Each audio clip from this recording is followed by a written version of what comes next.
The Philippine delegation hitting the ground running at the start of the second Belt and Road Forum in Beijing, cornering more than $12 billion worth of projects and investments.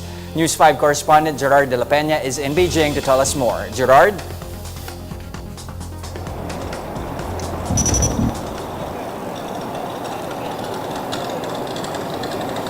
Just members of the Philippine delegation rolled up their sleeves at the start of the second Belt and Road Forum here in Beijing, with President Duterte speaking at a high-level meeting and Filipino businessmen scoring billions of dollars worth of investments.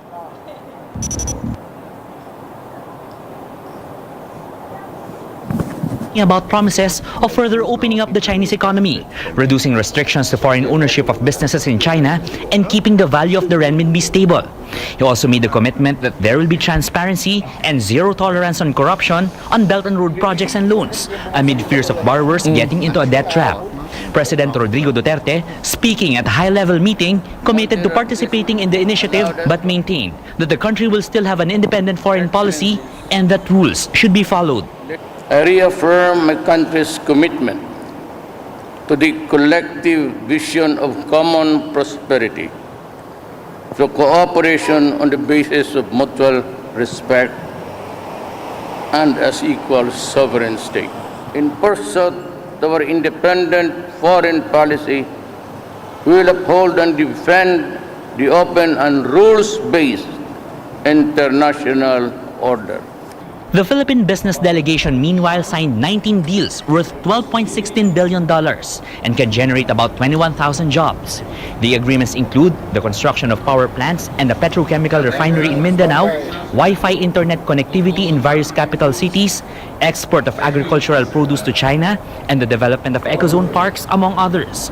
At the bilateral meeting between President Duterte and President Xi Jinping, the Philippine panel brought up Chinese incursion at Pagasa Island and told the Chinese panel that it is a waste of time and resources for them to remain at the disputed territory. The government panel hopes the talks will translate to Chinese vessels leaving the West Philippine Sea and Filipino fishermen regaining their fishing rights. There is no need for China it's a waste of time for them to just stay there.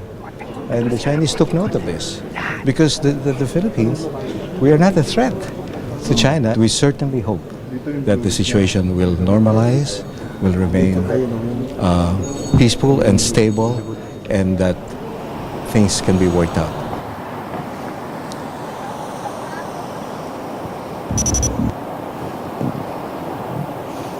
Just we spoke to Secretary Lopez and he said that the conflict at the West Philippine Sea is not really a concern among Chinese businessmen because they considered the sheer size of the population of the Philippines, the strong economic performance, and the improving peace and order situation back there. President Duterte was also present at the signing ceremonies of agreements between Filipino and Chinese businessmen, and he encouraged the Chinese businessmen to come over to the Philippines, and he assured them that he will make doing business easier for them. Tomorrow, President Duterte is scheduled to speak to another high-level meeting, and also that is also coinciding at the second Belt and Road Forum here in Beijing. Jess. And that was News 5 correspondent Gerard de la Peña reporting to us live in Beijing.